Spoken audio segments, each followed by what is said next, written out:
Assalamualaikum warahmatullahi wabarakatuh. Halo teman-teman semua, perkenalkan saya Hervindi Resta, nomor absen 09 dari DJPI. Pada kesempatan kali ini saya akan membagikan hasil studi kasus tentang tantangan penerapan manajemen ASN dan Smart ASN di Direktorat Jenderal Pembiayaan Infrastruktur.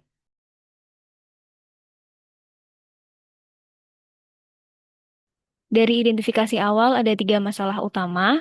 Yang pertama yaitu isu mengenai keterlambatan laporan. Kenyataannya banyak laporan dan notulensi kegiatan baru diselesaikan ketika sudah mendekati batas waktu. Akibatnya data untuk evaluasi tidak siap tepat waktu. Hal ini membuat penilaian program terhambat, bahkan pencairan anggaran tahap berikutnya bisa ikut tertunda. Dari sisi manajemen ASN, ini mencerminkan lemahnya disiplin ASN. Dan dari sisi Smart ASN tentu menghambat produktivitas. Isu kedua yaitu mengenai digital gap antar generasi ASN. ASN senior biasanya lebih nyaman dengan cara manual, seperti dokumen cetak atau pertemuan tatap muka. Sementara ASN muda lebih cepat beradaptasi dengan aplikasi digital.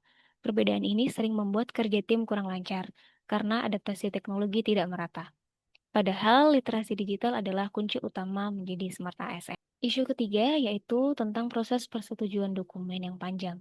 Dokumen resmi harus melewati banyak pejabat untuk ditandatangani. Akibatnya program maupun pencairan anggaran menjadi tertunda. Dari sisi manajemen ASN, ini menunjukkan tata kelola yang belum efektif, dan dari sisi smart ASN, berarti teknologi belum dimanfaatkan secara optimal. Dari ketiga isu tersebut, setelah dilakukan analisis menggunakan metode USG, masalah yang paling mendesak dan penting adalah keterlambatan laporan pertanggungjawaban kegiatan. Ini dianggap krusial karena langsung mempengaruhi jalannya program dan juga proyek infrastruktur. Laporan yang lambat membuat pekerjaan lain ikut tertunda, bahkan bisa menimbulkan kesan bahwa ASN kurang disiplin dan kurang profesional. Kemudian apabila dijabarkan melalui analisis isu dengan teknik fishbone, terdapat identifikasi dari beberapa kategori. Untuk yang pertama adalah men, yaitu beberapa pegawai belum memahami teknis penyusunan laporan pertanggungjawaban sesuai standar. Kemudian secara metode, laporan masih dikerjakan secara manual.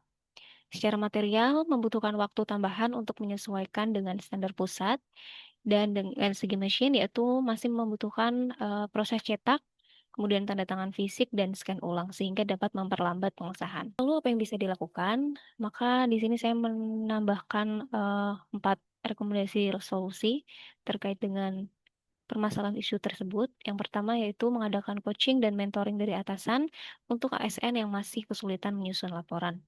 Dan yang kedua, melatih pegawai yang masih terbiasa dengan cara manual agar terbiasa dengan aplikasi pelaporan. Kemudian yang ketiga yaitu mendorong akses real-time data sharing antar unit kerja sehingga dapat dipantau secara terus-menerus. Kemudian yang terakhir yaitu mengoptimalkan workflow digital, yaitu alur persetujuan online dengan e-signature.